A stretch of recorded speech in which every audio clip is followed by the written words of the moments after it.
something strange happens.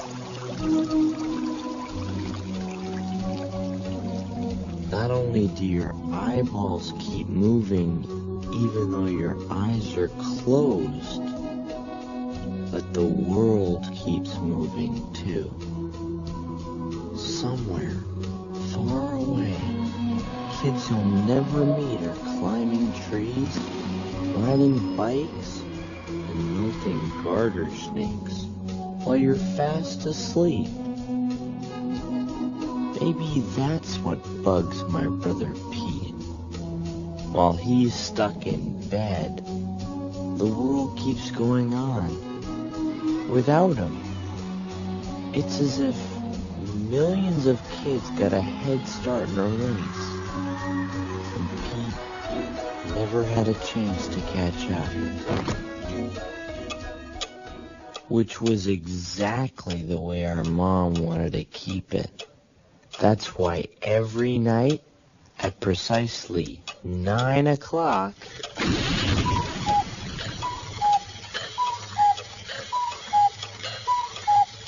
a Wrigley nightly ritual begins. Honey, it's bedtime. Why? Because it's 9 o'clock, and that's what time growing boys go to sleep. Mom's first reason for making Pete go to bed was always the easiest to counter. After all, what is there, some international chart that dictates what time all 10-year-olds should go to bed? But why 9 o'clock? Why not 9:11 or 9:42? Do we have to go through this every night? I just want to know why.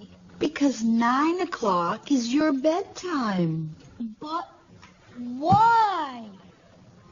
And that's when she'd say the 6 deadly words that make every kid's guts boil. Because I said so. That's why. And just like that, it's over.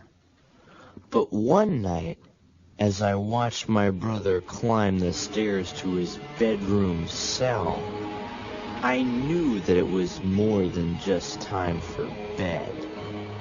It was time for Pete to shatter adults' grisly grip of power on the world and free kids everywhere.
After 10 years, 4 months, and 27 days, my brother Pete had reached his breaking point.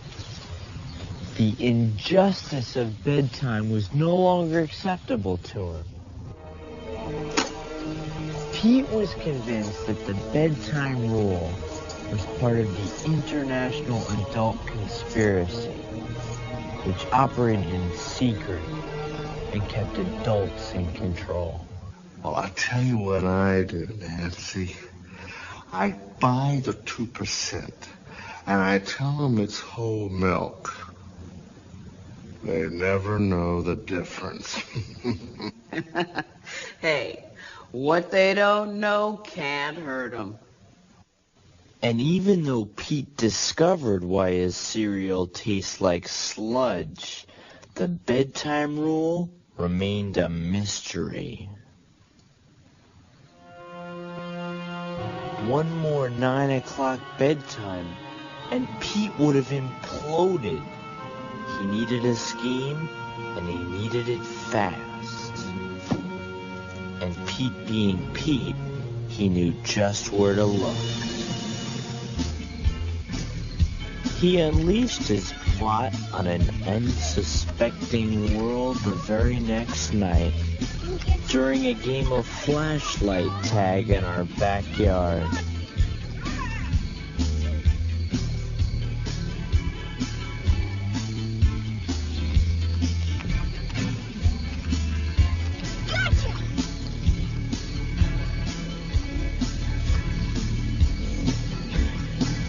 As Pete zeroed in on his final victim, Say goodnight, Clem. Good night, Clem. Mom, what are you doing? It's 9 o'clock, Pete. That's enough for tonight. It's bedtime. Pete knew it was now or never. No. Know what, honey? No, I'm not going to bed. I don't feel like going to bed. Oh, don't be silly, Pumpkin. It's wet out here. Come on, let's go. I said no. I said yes. And I don't like the tone in your voice, young man. Love it. The battle lines had been drawn. Mom knew that the next move was hers, so her brain kicked into strategic mom defense mode. Would she try reverse psychology, a maneuver she was famous for, or would she stall, bribe him, or go for the jugular and bring Dad into it? You want to stay up late? Fine. She went with the old standby. And how late would that be? 9:15? 9:30? Later. Oh, really? Well, why bother coming inside at all? Why don't you just stay up all night? Okay. Mom was stunned. Pete had called her bluff. And Mom knew right away that the only way out of her pickle was with the deadly double bluff. Why stop there? How about 2 nights? How about 11? 11 days? Without sleep? Yep. I'm going to break the world record. Is that so? Well, have a nice time. Pete had won, and his master plan was quickly made clear: to claim for kids everywhere the Ghibli's world record for sleeplessness, set in 1962 by 56-year-old housewife Bertha Van Houten. If Pete could pull it off, he'd prove to Mom and the entire known world that when it came to bedtime, He could play by his own rules. Pete's friends were so inspired by the idea of staying up 11 days past their bedtime that they too decided to go for the record. But what none of them realized was that they were playing right into the razor-sharp claws of the International Adult Conspiracy. My Lippy's gonna learn a little lesson. You just watch. 11 days? Ah! I give them 11 hours. Tops. That choice, I gotta hand it to her. I never would have thought of this one. Of course not. No parent would. No parent could, because a plan so brilliant, so perfectly perfect as Pete's, could only have come from those who knew the bitter taste of being powerless. Clem, Natasha, Mort, Purvis, Libby, Pink Guy, and Artie. The strongest man in the world. We are the Nightcrawler. Ooh, snappy name, my little Vikings, and happy. You know why we're here. You know what we gotta do. 11 days. No sleep. Not even naps. Think you can handle it, Pink Eye? Claim it, Purvis. We're a team.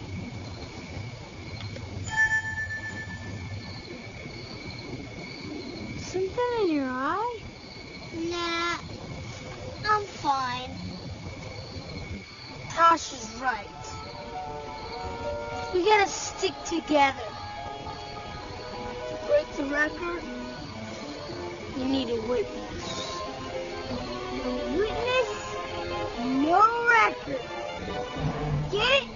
Get it, got it, good, grab it. Cake. This is gonna be cake. Let's do it! Do it they did. They were sleepless suburban commandos who ruled the night and turned it into day.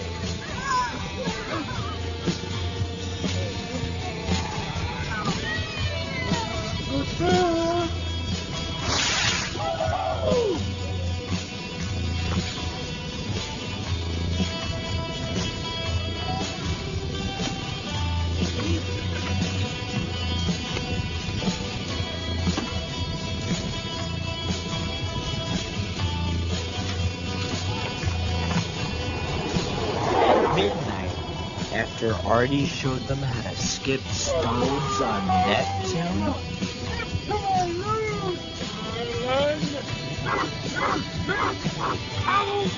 the Nightcrawlers got their second wind and rode it.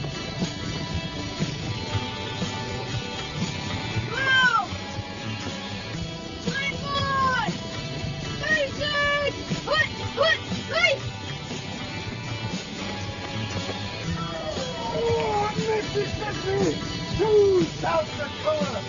3 million. But around 2:47 a.m., Somnus, the mighty god of sleep, sang a thumb-sucking lullaby that KO'd Purvis.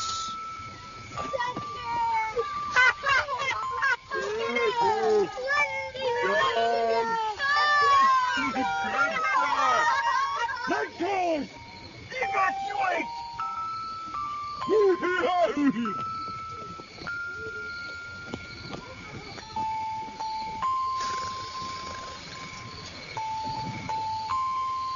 While Purvis and the rest of the world slumbered, the night crawlers crawled on. And soon the crickets that usually lulled Cranston Street to sleep were replaced by a different sound.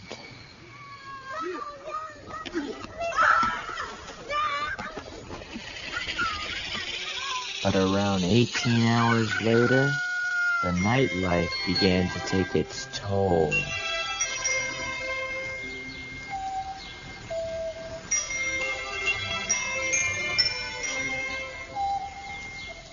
On parents. Well, Stan, I'm not really worried. I mean, I wouldn't really call it worried. It's just, oh gosh, is it really 11 o'clock? Relax, Nancy. They can't possibly last much longer. I mean, Purvis didn't even make it 5 hours. You know, I never liked that kid. Any minute now, my Libby's gonna come walking through that door. Any minute now. She's 10 years old, for crying out loud. How much longer can she stay awake? It was obvious that adults just didn't get it. Their kids weren't just 10-year-olds. They were night crawlers.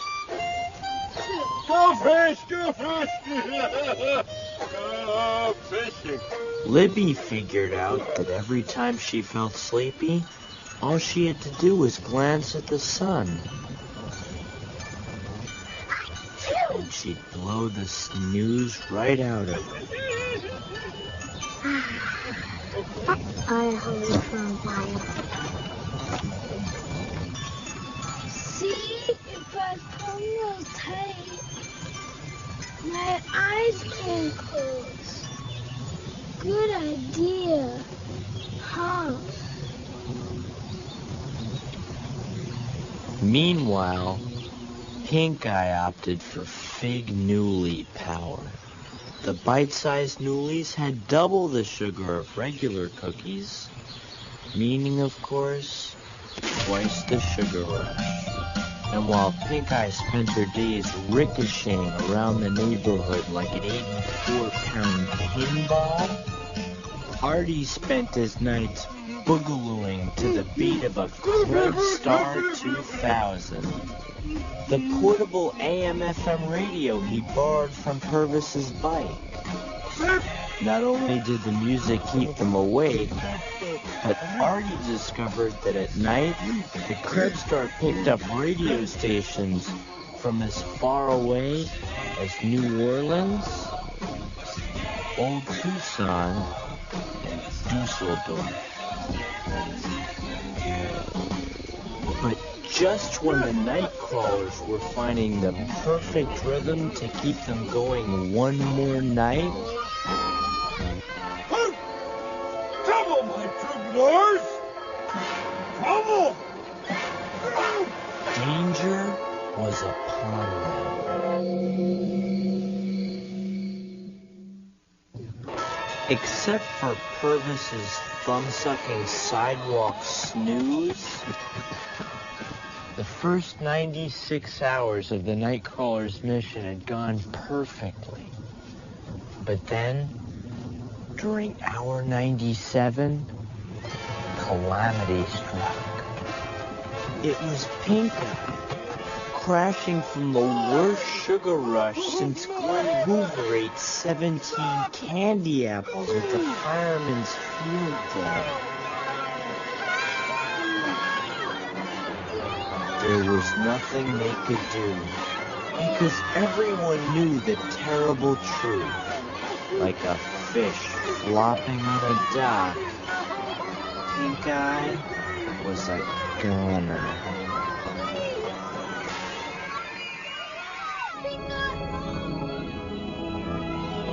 You're young, so brave, so sleepy. Settle it down. on, Piccoli. The loss of another denizen of the night hit the night crawlers like a sucker punch.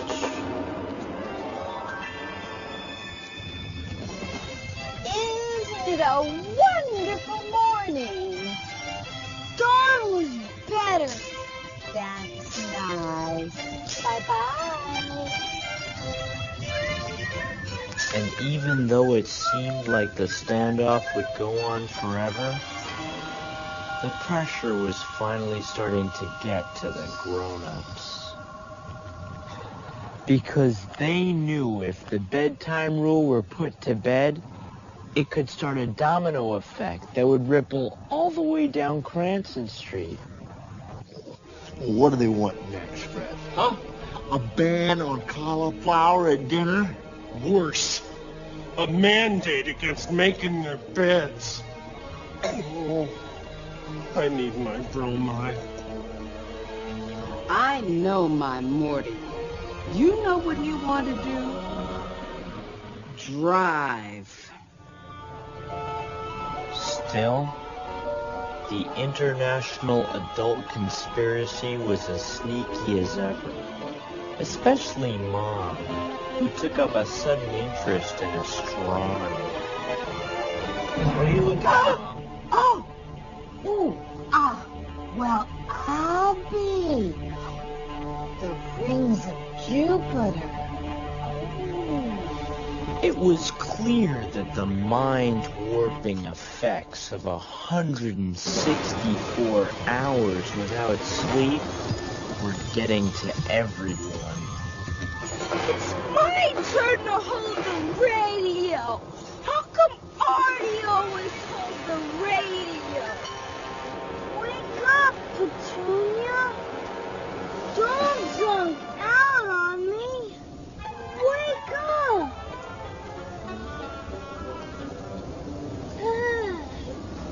Why is the grass so wet? Is it raining? Huh? Is it? I haven't seen it rain, so why is the grass so wet? Stop the hammering! Will somebody please tell him to stop the hammering?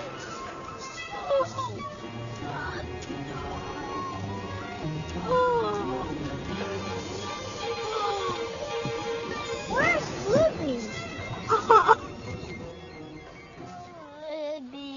Libby was lost. Somehow she'd wandered into Mrs. Chakotay's backyard and couldn't get out. All she needed was one solar-powered sneeze, and she'd snap right out of it. Unfortunately, Libby had one huge problem. The sun was on a lunch break.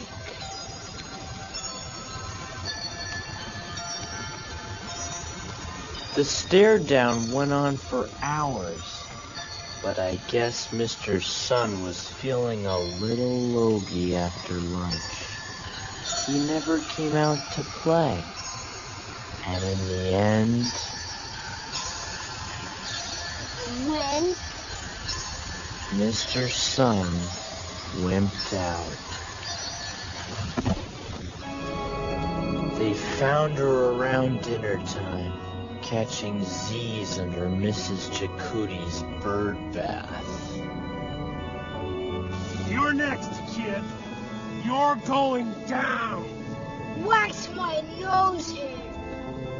Suddenly, adults were gaining the upper hand, because by nights 8 and 9, the night crawlers started dropping like flies.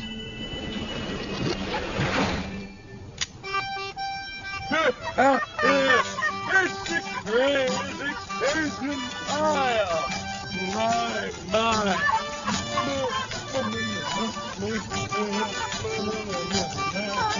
Whoop it! Whoop it!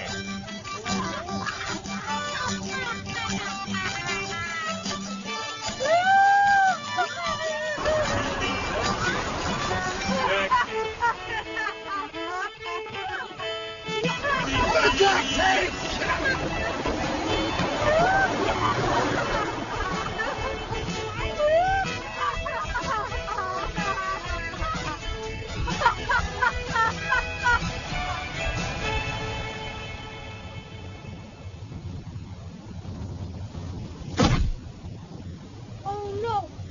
Artie, help! Oh, No! oh my! No! Don't look, boy! Don't look! Just once. Ooh!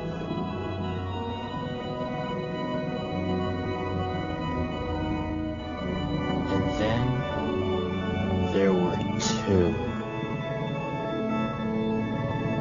It all came down to the final night. If Pete and Artie could hold on for 9 more hours, the balance of power in the Wrigley household might shift forever. The stakes had never been higher. For Cranston Street and for the world.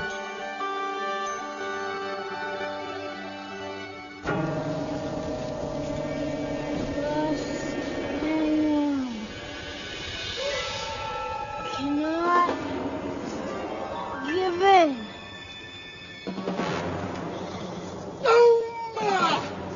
Be strong, freckle-faced boy. Sleep is for the puny. It's unpipe. I gotta keep moving, Artie. Yes?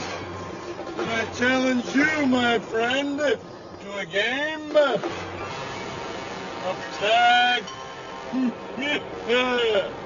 Of the flashlight variety. With the Krebstar 2000 pumping fresh funk into his cortex, Artie was ready for action. I don't believe you can catch me, for I am super freaky.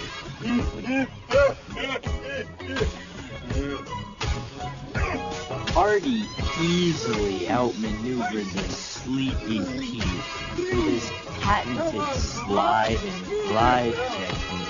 Come on, Cassie! Until Say goodnight, Artie. Come on, Artie. Come on, Artie. Come on, you can do it. Come on, you can stay up here. You're my only witness. I need you, Artie. Please. Come on. You can do it.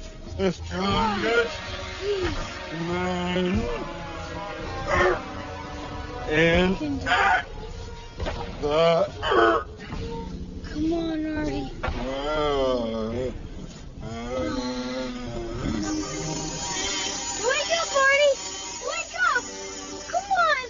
Come on, Artie. Artie was in super sleep, Wake up, Artie. a dream state reserved only for superheroes. And as Artie bit the dust, so did my brother Pete's dream. It's over. He had come so close. There were only 53 minutes left, but Pete was all out of winds. His energy had been sucked dry. And worst of all, he had no more witnesses. I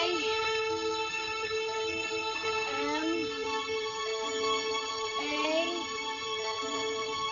a nightmare.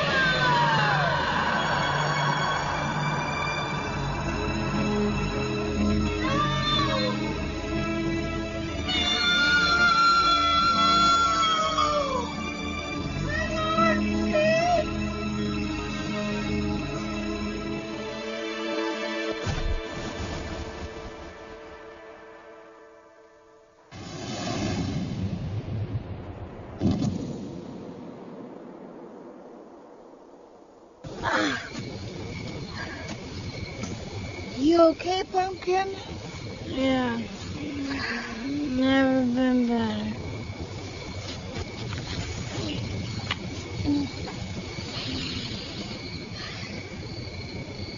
Well, what are you waiting for? Aren't you gonna rub it in? Is that what you think I want to do? Make you feel bad? Well, I don't. Pete. You're my little boy. And I make rules for you because I love you. What? You know, I guess I'm just afraid you're growing up too fast. It's not like I can help it. Yeah, me neither. What, did you think I was gonna stay 10 years old forever?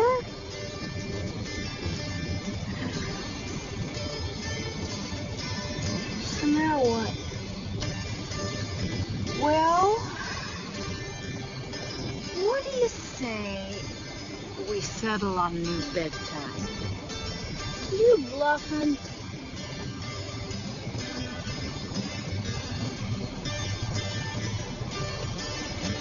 How about 10 o'clock? 10:30. 10:15. 11.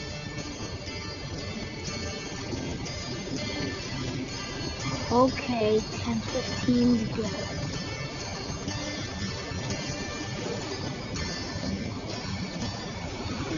Where are you going? It's bedtime, right? Well, you still have 49 minutes. Forget it. The last witness is Lala.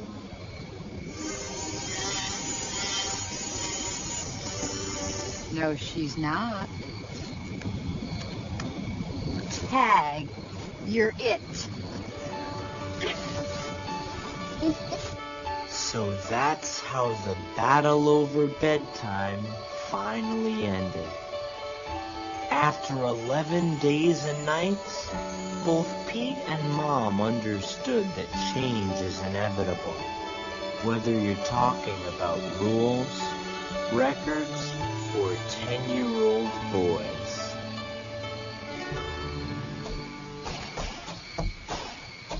And even though the world will keep moving and changing without us, on one special night, my brother Pete scored a victory in the name of kids everywhere. And for a while at least, he could sleep soundly.